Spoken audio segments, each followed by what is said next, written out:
हैं सफलता रूप और आज हम वर्ग 10 क्वेश्चन बैंक से कुछ महत्वपूर्ण ऑब्जेक्टिव प्रश्न देखेंगे।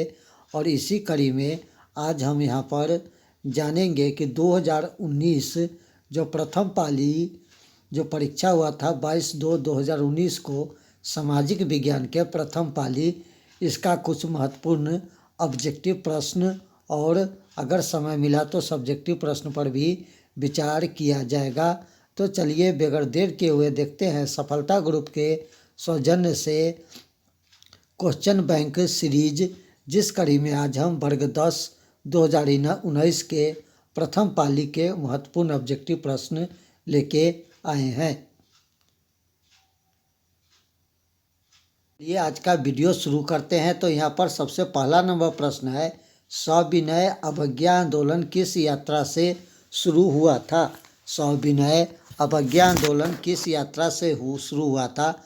भारत में राष्ट्रवाद चैप्टर से लिया गया महत्वपूर्ण ऑब्जेक्टिव प्रश्न। नंबर 1 में देखिए 1920 भुज, नंबर 20 बी 1930 अहमदाबाद और नंबर सी 1930 डांडी और डी इनमें से कोई भी नहीं। तो आपको पता होगा कि सविनय अवज्ञा आंदोलन जिस यात्रा से शुरू हुआ था वो 1930 डांडी, यानी ऑप्शन नंबर सी जो है बिल्कुल सही हो जाएगा, यानी सी आंसर हमारा सही हो जाएगा। चलिए दूसरा नंबर प्रश्न को जानते हैं। दूसरा नंबर प्रश्न कहता है, जलियांवाला बाग हत्याकांड कब हुआ? ऑप्शन ए को देखिए 13 अप्रैल सन 1919, बी 14 अप्रैल 1919, सी 15 अप्रैल 1919 और डी 16 अप्रैल 1919 को। तो जलियांवाला बाग हत्याकांड आपको हुआ था ऑप्शन नंबर ए 13 अप्रैल सन 1919 को। चलिए तीसरा नंबर प्रश्न को जानते हैं। तीसरा नंबर प्रश्न कहता है, वेदों की ओर लौटो नारा किसने दिया? रामकृष्ण परमहंस, बी स्वामी विवेकानंद, सी दयानंद स्वामी दयानंद सरस्वती और डी इनमें से कोई भी नहीं।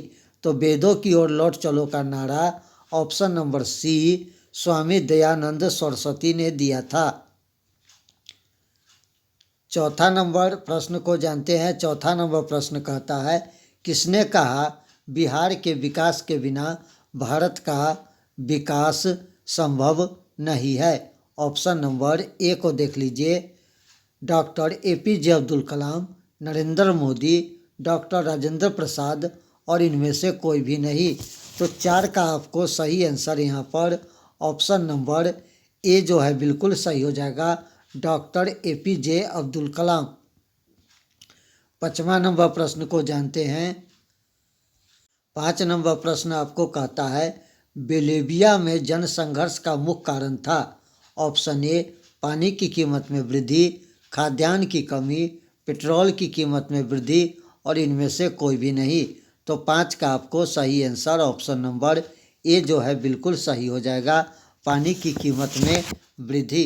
6ठा नंबर प्रश्न को जानते हैं। 6ठा नंबर प्रश्न कहता है, Tata iron and steel company की स्थापना की गई? ऑप्शन ए 1854, बी 1907, सी 1915 और ऑप्शन नंबर आपको डी कहता है 1923 में। तो Tata iron and steel company की जो स्थापना किया गया था आपको 1907 ईस्वी में किया गया था। ऑप्शन नंबर बी जो है बिल्कुल सही हो जाएगा। 7 नंबर प्रश्न को जानते हैं। 7 नंबर प्रश्न कहता है, गुटेनबर्ग का जन्म हुआ था? गुटेनबर्ग का जन्म हुआ था अमेरिका में, जर्मनी में या जापान में?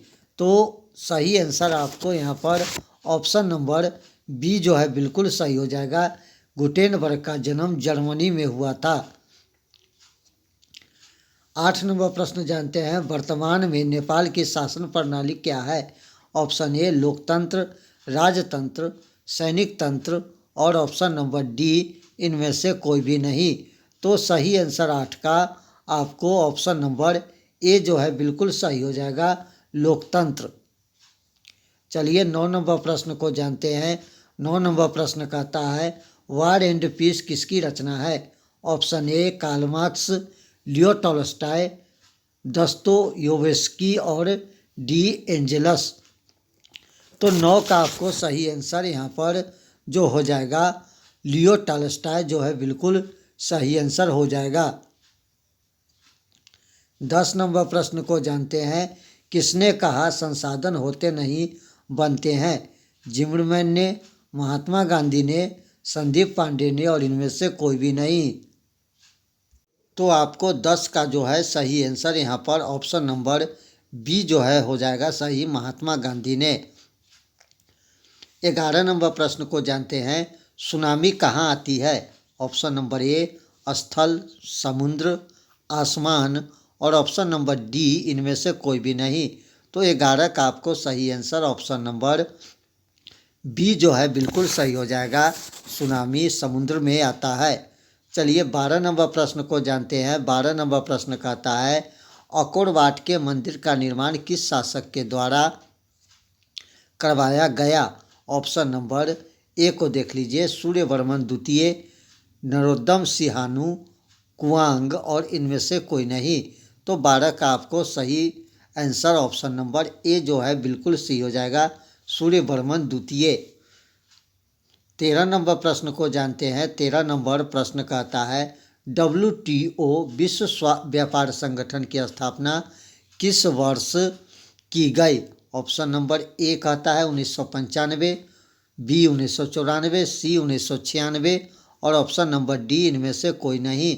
तो 13 का आपको सही आंसर यहाँ पर ऑप्शन नंबर ए जो है बिल्कुल सही हो जाएगा, 1995। 14 नंबर प्रश्न को जानते हैं। सिखों के 10वें और अंतिम गुरु गोविंद सिंह का जन्म बिहार के किस नगर में हुआ? तो ऑप्शन नंबर ए को देख लीजिए, मुंगेर, बी खगड़िया, सी पटना और ऑप्शन नंबर डी इनमें से कोई नहीं। तो जो सिखों के 10वें गुरु गोविंद सिंह थे उनका जन्म स्थान ऑप्शन नंबर बिहार के पटना में हुआ था। ऑप्शन नंबर 14 का सी हमारा सही हो जाएगा। 15 नंबर प्रश्न को जानते हैं। 15 नंबर प्रश्न यूरेनियम के प्रमुख उत्पादन केंद्र डिगबोई, झरिया, घाटशिला और ऑप्शन नंबर डी जादूगोड़ा। तो आपको 15 का जो है सही आंसर ऑप्शन नंबर डी जो है बिल्कुल सही हो जाएगा, यूरेनियम के प्रमुख उत्पादन जो है जादूगोड़ा में होता है। चलिए अगला प्रश्न जानते हैं। 16 नंबर प्रश्न कहता है नई आर्थिक नीति में किसे सम्मिलित नहीं किया गया? ऑप्शन ए को देखिए, नियंत्रित अर्थव्यवस्था को, ऑप्शन बी को देखिए, उदारीकरण को, सी वैश्विकरण को और डी इनमें से कोई भी नहीं। तो नई आर्थिक नीति में जिस चीज़ को शामिल नहीं किया गया था वो आपको यहाँ पर 16 का ऑप्शन नंबर ए जो है बिल्कुल सही हो जाएगा, नियंत्रित अर्थव्यवस्था। 17 नंबर प्रश्न को जानते हैं। 17 नंबर प्रश्न कहता है निम्न में से कौन बीमारू राज्य है? ऑप्शन ए बिहार, मध्य प्रदेश, सी ओडिशा। तो सही आंसर आपको 17 का यहाँ पर ऑप्शन नंबर डी जो है बिल्कुल सही हो जाएगा। इनमें से सभी, उड़ीसा भी बीमारू राज्य है, मध्य प्रदेश भी बीमारू राज्य है और बिहार भी बीमारू राज्य है। तो ऑप्शन नंबर डी सही हो जाएगा। अगला प्रश्न भारतीय संविधान के अनुच्छेद 19 में देश के सभी नागरिकों को कौन सा मूल अधिकार दिया गया है? तो 18 का आपको सही आंसर यहाँ पर जो है हो जाएगा, भारतीय संविधान की धारा 19 में सभी व्यक्ति को ऑप्शन नंबर ए स्वतंत्रता का अधिकार दिया गया है। 19 नंबर प्रश्न को जानते हैं। 19 नंबर प्रश्न कहता है निम्न में से किसको प्राथमिक क्षेत्र कहा जाता है? सेवा क्षेत्र, कृषि क्षेत्र, औद्योगिक क्षेत्र और इनमें से कोई भी नहीं। तो आपको 19 का सही आंसर ऑप्शन नंबर बी जो है बिल्कुल सही हो जाएगा, कृषि को प्राथमिक क्षेत्र कहा जाता है। काफ़ी महत्वपूर्ण प्रश्न है। 20 नंबर टीपू सुल्तान शासक थे, मसूर के, शिमला के, कश्मीर के और ऑप्शन नंबर डी कहता है इनमें से कोई नहीं। तो 20 का आपको सही आंसर ऑप्शन नंबर ए हो जाएगा, टीपू सुल्तान मसूर के शासक थे। 21 नंबर प्रश्न को जानते हैं। 21 नंबर प्रश्न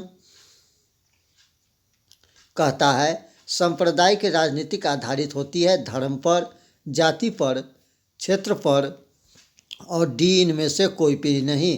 तो 21 का आपको सही आंसर ऑप्शन नंबर ए हो जाएगा, सांप्रदायिक राजनीतिक हमेशा धर्म पर होता है।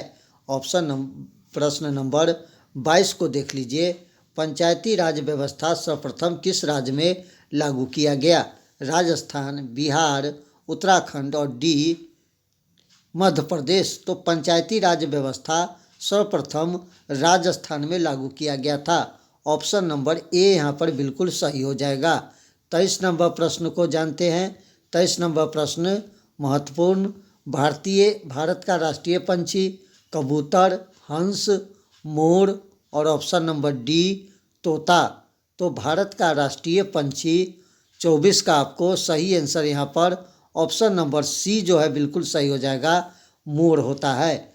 25 नंबर प्रश्न संचार का सबसे लोकप्रिय साधन सार्वजनिक टेलीफोन, मोबाइल, रेडियो और इनमें से कोई नहीं। तो आपको 25 का सही आंसर ऑप्शन नंबर बी हो जाएगा। संचार का सबसे लोकप्रिय साधन मोबाइल है। 26 नंबर प्रश्न को जानते हैं। अंतर्राष्ट्रीय महिला दिवस किस तिथि को मनाया जाता? 7 मार्च, 8 मार्च, 9 मार्च और ऑप्शन नंबर डी 10 मार्च को। तो 26 का आपको सही आंसर ऑप्शन नंबर बी जो है बिल्कुल सही हो जाएगा। 8 मार्च को महिला दिवस मनाया जाता है। 27 नंबर प्रश्न को जानते हैं। 27 नंबर प्रश्न योजना आयोग को भंग करके कौन सा आयोग बना? नीति आयोग, वित्त आयोग, राज्य वित्त आयोग और इनमें से कोई भी नहीं। तो 27 का आपको सही आंसर ऑप्शन नंबर ए जो है बिल्कुल सही हो जाएगा। योजना आयोग को भंग कर नीति आयोग की स्थापना किया गया। प्रश्न नंबर 28 लोकतंत्र की सफलता निर्भर करती है नागरिकों की उदासीनता पर, नागरिकों की कानूनी कार्रवाई पर, नागरिकों की विवेकपूर्ण सहभागिता पर और डी इनमें से कोई भी नहीं। तो एक लोकतंत्र की सफलता जो है हमेशा निर्भर करता है नागरिकों की विवेकपूर्ण सहभागिता पर। ऑप्शन नंबर सी जो है बिल्कुल सही हो जाएगा। 29 नंबर प्रश्न को जानते हैं। 29 नंबर प्रश्न कहता है भारतीय जनता पार्टी की स्थापना कब हुआ? 1979, 1980, 1981 और ऑप्शन नंबर डी इनमें से कोई नहीं। तो 29 का आपको सही आंसर ऑप्शन नंबर बी जो है बिल्कुल सही है। 1980 में भारतीय जनता पार्टी की स्थापना हुआ। 30 नंबर प्रश्न सूचना का अधिकार अधिनियम कानून कब लागू हुआ? 2004, 2005, 2006 और ऑप्शन नंबर डी 2007 में। तो 30 का आपको सही आंसर ऑप्शन नंबर बी हो जाएगा। सूचना का अधिकार अधिनियम कानून 2005 में लागू हुआ। 31 नंबर प्रश्न को जानते हैं। 31 नंबर प्रश्न निम्नलिखित नदी में किसे बिहार का शोक कहा जाता है? गंगा, गंडक, कोसी, पुनपुन। तो सही आंसर आपको 31 का ऑप्शन नंबर सी हो जाएगा। कोसी नदी को बिहार का शोक नदी कहा जाता है। 32 नंबर बृहद क्षेत्र में जल की उपस्थिति के कारण ही पृथ्वी को कहा जाता है उजला ग्रह, नीला ग्रह, लाल ग्रह और ऑप्शन नंबर डी हरा ग्रह। तो सही आंसर आपको 32 का ऑप्शन नंबर डी जो है बिल्कुल सही हो जाएगा, हरा ग्रह। 32 का सही आंसर आपको ऑप्शन नंबर बी जो है बिल्कुल सही हो जाएगा, नीला ग्रह। बृहद क्षेत्र में जल की उपस्थिति के कारण पृथ्वी को नीला ग्रह कहा जाता है, हरा ग्रह नहीं कहा जा सकता है। ऑप्शन नंबर बी है सही हो जाएगा।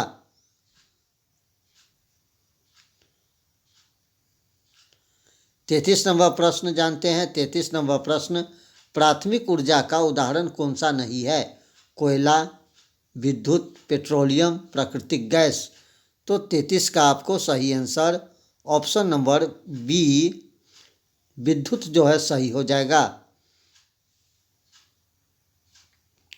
34 भारत में वित्तीय वर्ष होता है 1 जनवरी से 31 दिसंबर, 1 जुलाई से 30 जून तक और सी 1 अप्रैल से 31 मार्च तक और डी इनमें से कोई भी नहीं।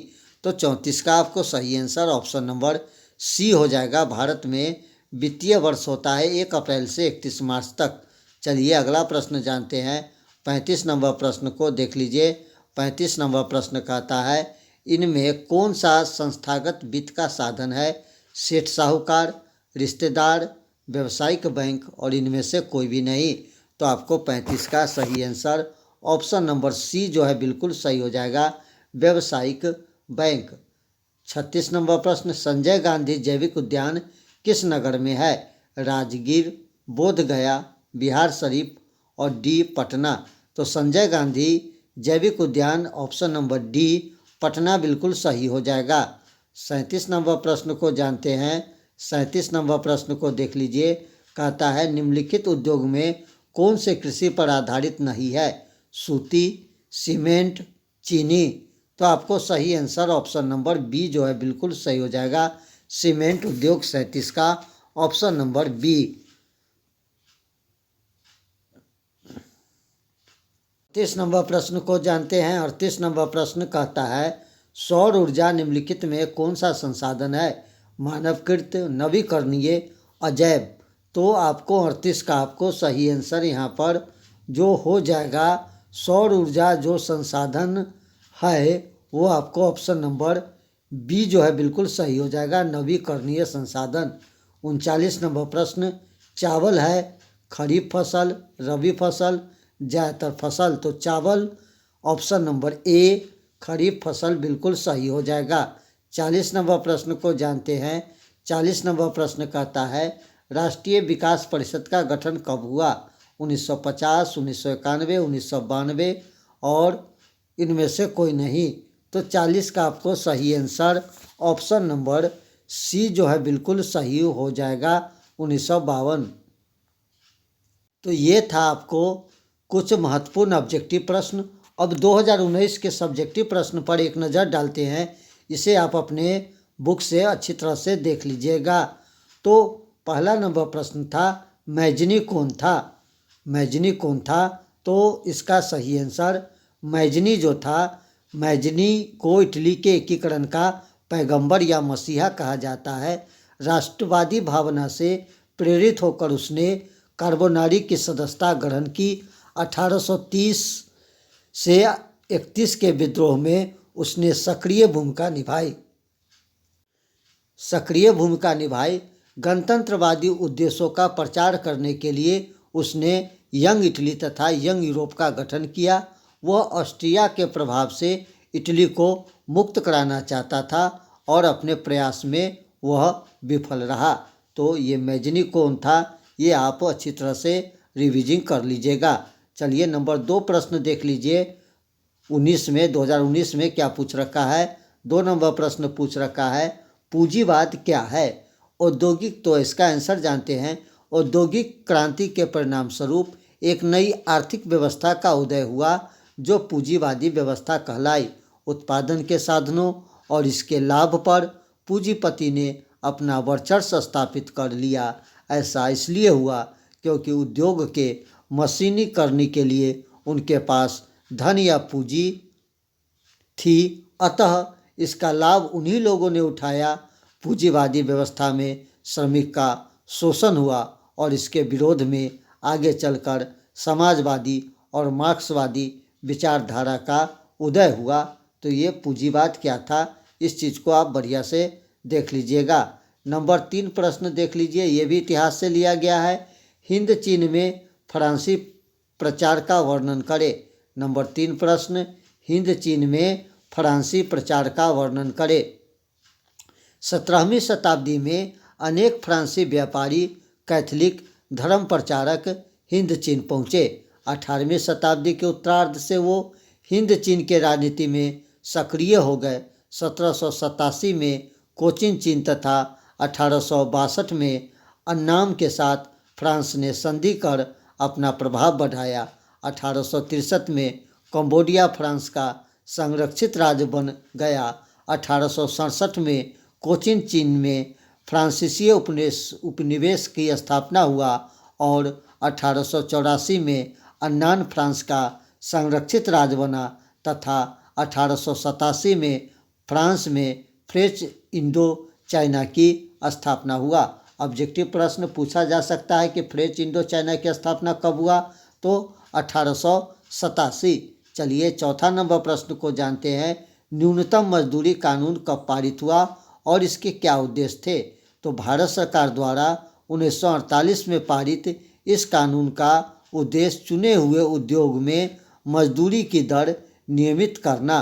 द्वितीय पंचवर्षीय योजना में स्पष्ट किया गया कि मजदूर को कम से कम इतनी मजदूरी मिलनी चाहिए जिससे वो अपनी कार्यकुशलता बनाए रखते हुए अपना गुजारा कर सके। 5वां नंबर प्रश्न को देख लीजिए। 5वां नंबर प्रश्न कहता है कि छापा खाना यूरोप कैसे पहुंचा। 5वां नंबर प्रश्न, छापा खाना यूरोप कैसे पहुंचा। 1295 में मार्को जब चीन से इटली वापस आया तब अपने साथ चीन में प्रचलित वुड ब्लॉक छपाई की तकनीक लेते आया। इससे हस्तलिखित पनडुब्बियों के स्थान पर वुड ब्लॉक छपाई की तकनीक विकसित हुई। इटली से आरंभ होकर यह तकनीक यूरोप के अन्य भाग में फैल गया। अब देखिए प्रश्न संख्या 6 से 7 तक दीर्घ उत्तरीय प्रश्न है। इनमें से किसी एक प्रश्न के उत्तर देना है। तो 6ठा नंबर प्रश्न को जानते हैं। 6ठा नंबर प्रश्न कहता है रूसी क्रांति की विवेचना करें। तो रूसी क्रांति की विवेचना करें।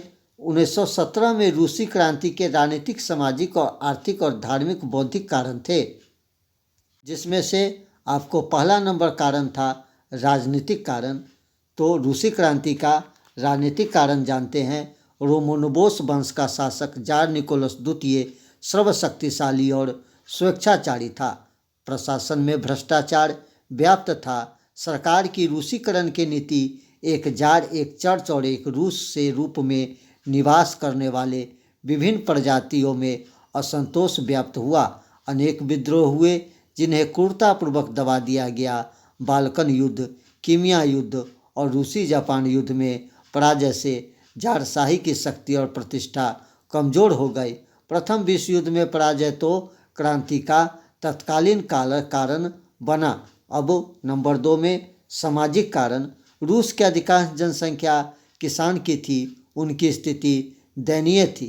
1861 में कृषि दासता समाप्त किए जाने के बाद भी उनकी स्थिति में सुधार नहीं हुआ।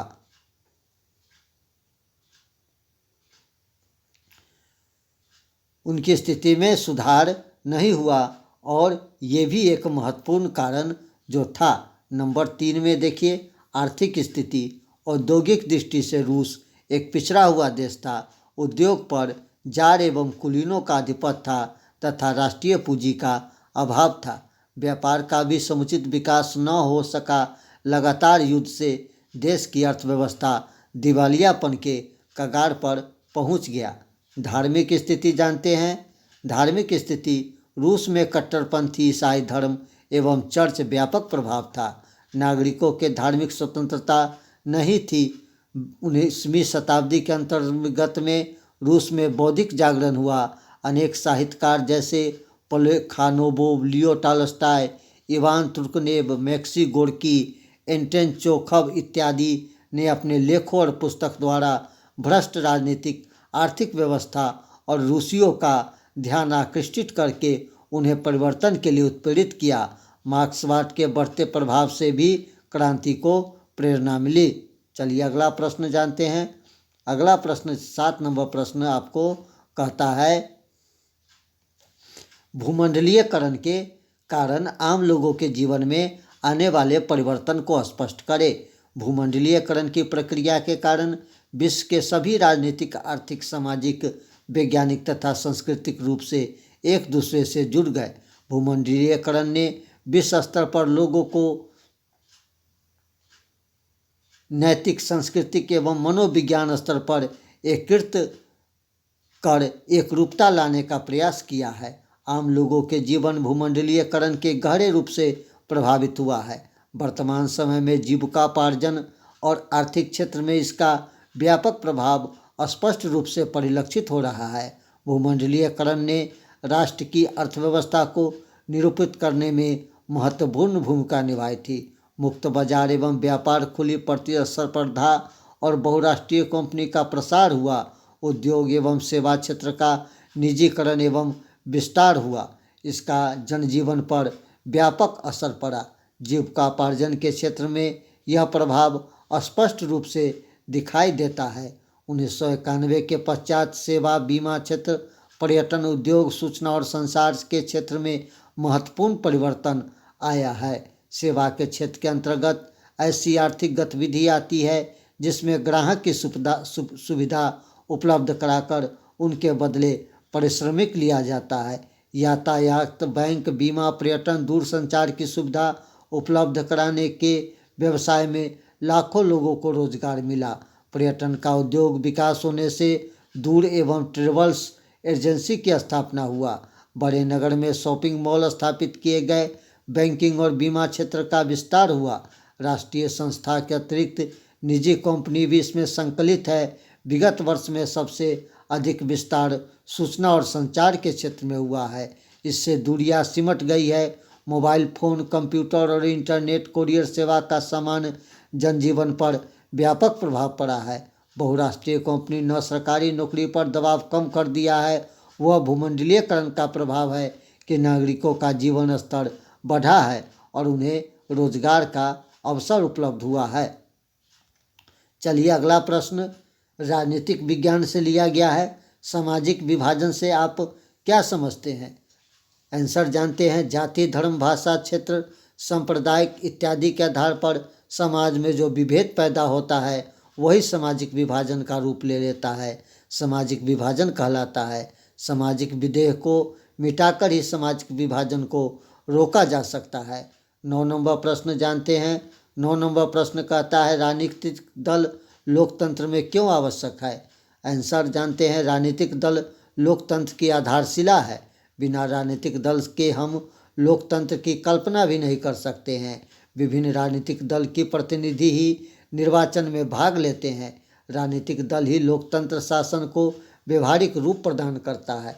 10 नंबर संघ शासक की 2 विशेषता बताइए। संघ शासक की 2 विशेषता लिखित संविधान और दोहरे स्तर पर सरकार का गठन है। 11 नंबर प्रश्न को जानते हैं। सांप्रदायिकता क्या है? अपने धर्म हितों के लिए राष्ट्रहित का बलिदान कर देना सांप्रदायिकता या सांप्रदायिकता है। लोकतंत्र के लिए अभिशाप है। इससे समाज एवं देश का विकास अवरुद्ध होता है। अगला प्रश्न 12 नंबर पंचायती राज क्या है? पंचायती राज के अंतर्गत ग्राम, प्रखंड एवं जिला स्तर पर क्रमशः ग्राम पंचायत, पंचायत समिति एवं जिला परिषद का गठन किया जाता है। अगला प्रश्न 13 नंबर दबाव समूह की परिभाषा दे। दबाव समूह की परिभाषा यह कुछ व्यक्ति का ऐसा समूह है जो मान्य एवं समान उद्देश्यों को प्राप्ति के लिए सरकार से कुछ मांग करके समान नीति को प्रभावित करने का प्रयास करता है। प्रश्न संख्या 14 से 15 तक आपको दीर्घोत्तरीय प्रश्न दिया हुआ है, किसी एक का जवाब देना है। 14 नंबर प्रश्न को देख लीजिए। भारतीय लोकतंत्र की 2 चुनौती का वर्णन करें। तो भारतीय लोकतंत्र की 2 आधारभूत चुनौती निम्नलिखित है। नंबर 1 लोकतंत्र के विस्तार की चुनौती।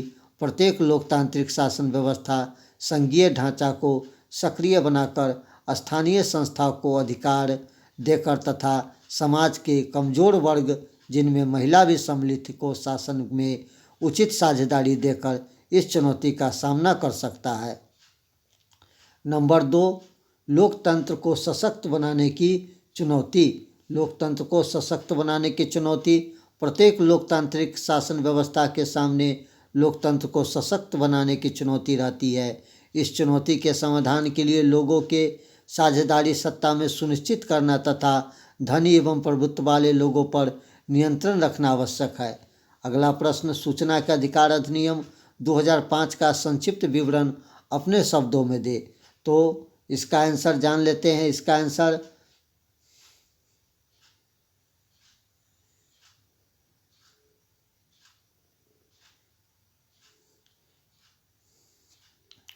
केंद्र सरकार द्वारा सूचना का अधिकार संबंधी अधिनियम 2005 में लागू किया गया। इस अधिनियम के अंतर्गत यह व्यवस्था की गई कि अब कोई भी व्यक्ति या संस्था सरकारी कार्यालय से विकास कार्य से संबंधित अभिलेख एवं विवरण आवेदन के साथ एक निश्चित रकम जमा कर प्राप्त कर सकता है, परंतु अपवाद स्वरूप प्रतीक्षा एवं गोपनीय विभाग को इस कानून के दायरे से बाहर रखा गया है। सूचना प्राप्त करने में आनाकानी अथवा लापरवाही की दोषी पाए जाने पर उनके खिलाफ आवश्यक दंडात्मक कार्रवाई करने का प्रावधान भी किया गया है। इस कानून के बन जाने से प्रशासनिक कार्य में पारदर्शिता एवं उत्तरदायित्व निश्चित करने में मदद मिलेगी। इससे यह पता चल सकेगा कि अमुक कार्य में गड़बड़ी या विलंब के लिए कौन कौन से व्यक्ति जिम्मेवार है तथा किसकी गलती से योजना देरी से पूरी हुई अथवा अधूरी है। अधिकारी को सूचना प्राप्त करके संबंधित आवेदन पत्र प्राप्त होने में के 48 घंटे के अंदर इस पर कार्रवाई आवश्यक रूप से करनी होगी तथा जिसकी 1 महीने के अंदर देनी होगी। अर्थव्यवस्था से लिया गया 16 से 18 नंबर प्रश्न, द्विगुत्री अर्थव्यवस्था किसे कहते हैं। 16 नंबर प्रश्न, अर्थव्यवस्था किसे कहते हैं। अर्थव्यवस्था जीवन यापन के लिए अपनाई गई एक आर्थिक व्यवस्था है। इस व्यवस्था में ही किसी देश या समाज के सदस्य सभी प्रकार के आर्थिक क्रियाओं का संचालन करते हैं। सारांश में उत्पादन, वितरण एवं उपभोग की आर्थिक क्रियाओं को सुव्यवस्थित संरचना अर्थव्यवस्था है। प्रति व्यक्ति आय क्या है। प्रति व्यक्ति आय किसी देश के नागरिकों की औसत आय है। किसी देश की कुल राष्ट्रीय आय के कुल जनसंख्या से भाग देने पर जो भागफल। चलिए अगला प्रश्न, वस्तु विनिमय क्या है। जब किसी वस्तु का क्रय किसी अन्य वस्तु द्वारा किया जाता है तो इसे वस्तु विनिमय की संज्ञा दी जाती है। उदाहरण के लिए 1 किलो पालक साग का क्रय 1 किलो मूली के द्वारा या 1 फूल गोभी के बदले 1 पत्ता गोभी का विनिमय।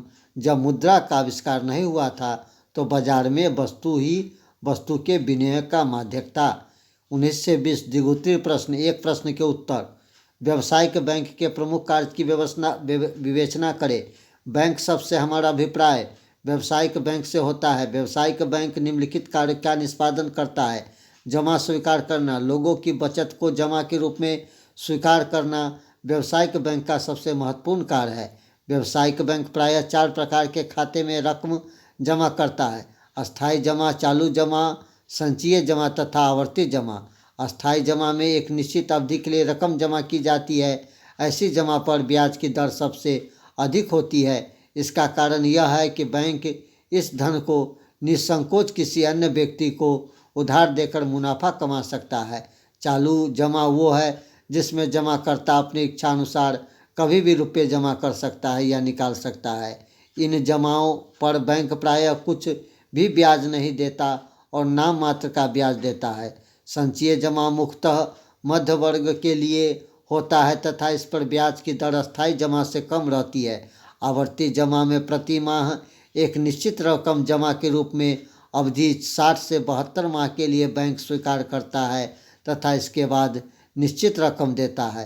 कर्ज देना, व्यावसायिक बैंक का दूसरा प्रमुख कारण बैंक अपने ग्राहकों की रकम को जमा करते हैं तथा इसे जमा रकम से उन लोगों को कर्ज देते हैं जिन्हें उद्योग या व्यवसाय आदि के लिए धन की आवश्यकता होती है। एजेंसी संबंधी कार्य, व्यावसायिक बैंक अपने ग्राहकों को एजेंट प्रतिनिधित्व का कार्य भी करता है। वो अपने ब्याज, लाभांश आदि का भुगतान प्राप्त करता है और उनके आदेशानुसार प्रतिभूति, अंश पत्र और क्रय विक्रय तथा उनकी ओर भुगतान भी करता है। सामान उपभोक्ता संबंधी कार्य, उपयुक्त कार्य के अतिरिक्त व्यवसाय बैंक कई अन्य कार्य भी करते हैं जिन्हें सामान उपयोगिता संबंधी कार्य कहा जाता है।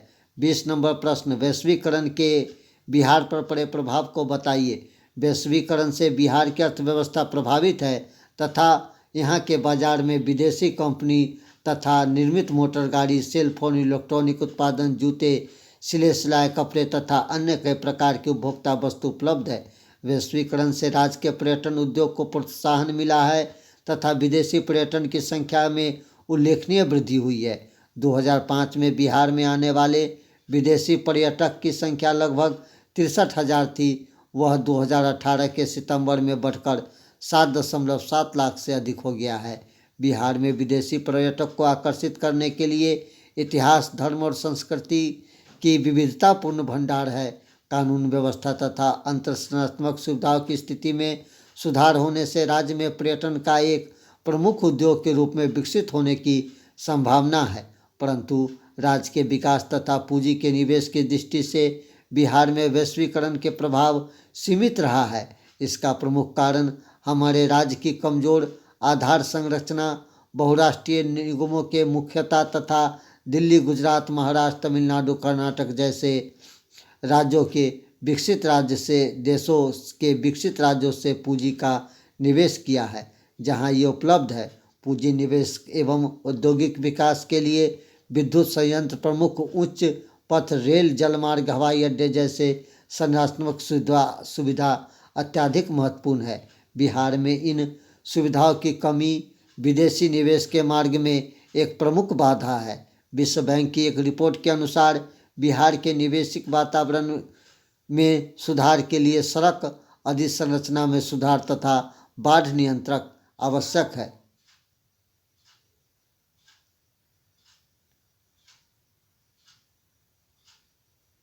चलिए अगला प्रश्न भूगोल से लिया गया है। संसाधन को परिभाषित कीजिए। आंसर जानते हैं। प्रकृति के वो सभी पदार्थ जो मानव की आवश्यकताओं को पूर्ति तथा सुख सुविधा प्रदान करने में उपयोगी है, संसाधन कहलाती है। ये प्रकृति में विभिन्न रूप में पाए जाते हैं, किंतु ये तब तक संसाधन की कोटि में नहीं आ पाते हैं जब तक कि उनका उपयोगी न बना लिया जाए। अगला प्रश्न जानते हैं। जल संसाधन के क्या उपयोग है? तो जल संसाधन के मुख्य उपयोग निम्नलिखित है। पेयजल एवं घरेलू कार्य में, सिंचाई में, कारखाने में, जल उत्पादन तथा परमाणु संयंत्र के शीतल में, मत्स्य पालन, वनिका इत्यादि में। 23 नंबर प्रश्न। वन्य जीवों के ह्रास के लिए उत्तरदायी 4 प्रमुख कारण का उल्लेख कीजिए। आंसर जानते हैं।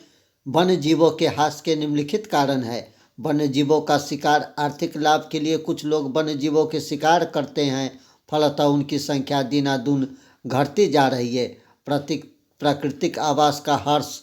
वन्य जीवों का प्रतीक आवास वन क्षेत्र है। नगरीकरण, औद्योगिकरण, सड़क और रेल लाइन के निर्माण से वन क्षेत्र घटता जा रहा है, फलतः वन प्राणी की संख्या लगातार कम हो रही है। प्रदूषण की समस्या, अम्ल वर्षा, पौधाधर प्रभाव और पराबैंगनीकरण वन्य जीवों के ह्रास के कारण है।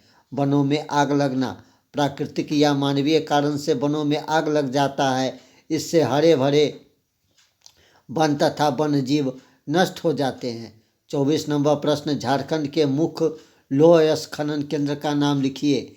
झारखंड के मुख्य लौह अयस्क खनन केंद्र का नाम नाओमुंडी, गुवा, बिगबाबुर, जामादा, गुरु महिसानी।